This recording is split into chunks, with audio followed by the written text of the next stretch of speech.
البلاد وبالمجتمع وبالعالي، ما بيجينا شوق، ما بيجينا كتلة، ما بيجينا اي حاجه ان شاء الله.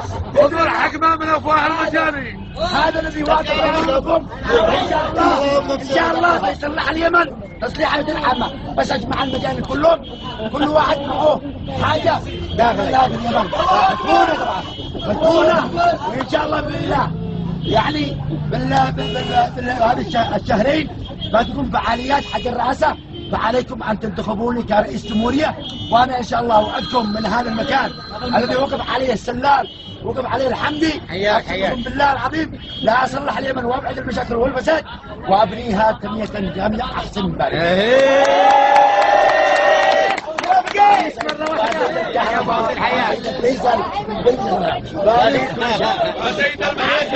زيد المعاشات الذي بحشوه 30,000 اضيف له 200 دولار بالشهر. عشان يصير كل يوم يروح ب4 حلقات صوت. عايزين يعملوا بيها علشان يقولوا ينتبه للوطن وهو سهران، عيونهم سهران، ماشي يقولوا جيشنا جيشنا جيشنا يا ذا العمل. هم هذولا الذين حرروا البلاد والعباد ويعني وانتبهوا لها، هذا الجيش. لكن عندما احنا نشوف المال والسرقه والضلاله والكتله، لماذا نشوف احنا اخواننا يقتلوا في داخل السعده وفي داخل خلاص هذا ما دام قالوا انا اقول لك واحنا نراهم وقلوبنا تتألم. ليش ما نفعل هذه ونهرب هذه المشاكل؟ صح ولا لا صح؟ صح. اقسم لكم بالله العظيم لو انتم هذا الصوت حقكم يعلنوه ويصيحوا صيحه ان انتم قادرين توقفوا كل المشاكل. حياك يا ابو واصل، حياك.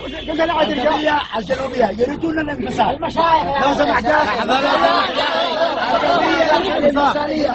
يريدون الانفصال. طيب احنا اخوه.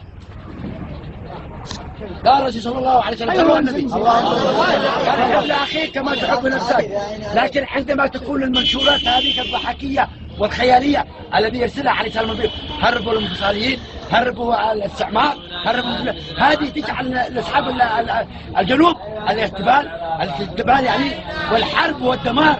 لاجل هذا الدمار الذي نشوفه كل يوم في التلفزيون في الاذاعات في كل مكان. ايها الاخوه انتخبوا ابو اصيل يا ابو اصيل طياره الرجال مكانه. يلا قولوا معي كلمة واحدة عازب يسمعون لا داخل العصا. قولوا معي الشعب ما يريد ابو اصيل، الشعب ما يريد ابو اصيل، الشعب ما يريد ابو اصيل. قسما بالله لا بريد لكم كل حاجة.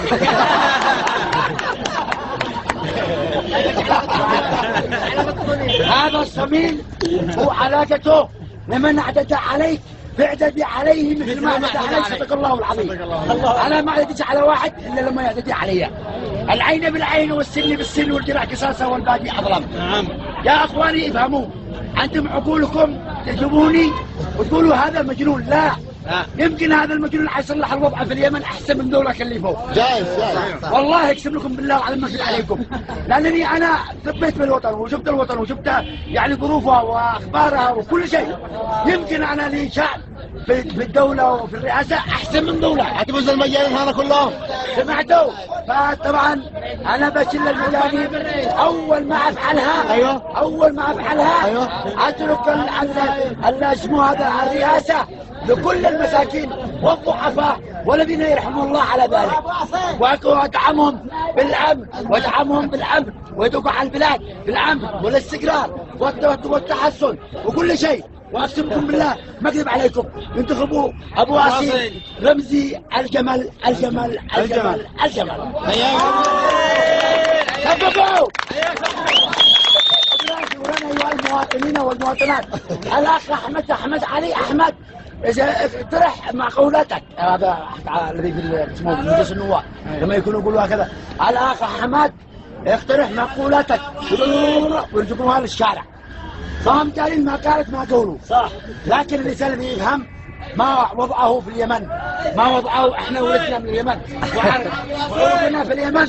ارجوكم ان تتابعونا في الحلقة القادمة وقت الترشيح. ارجوكم تنتخبوني كرئيس الجمهورية جديدا وانا اوعدكم وعد 2014 عام 14 اوعدكم وعد اننا شعب الجهدي علشان اليمن واسكب دمائي لاجل اليمن. الشعب يريد ابو اصيل، الشعب يريد ابو اصيل.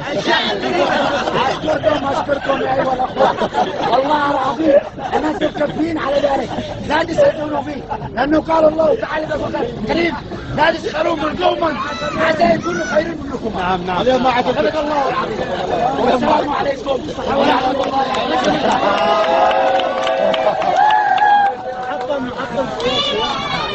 هذا الاسلوب صدم. الرجال جالس في الميكروفون ما جمع حشره وانا جمع. كيف مقلول ويقول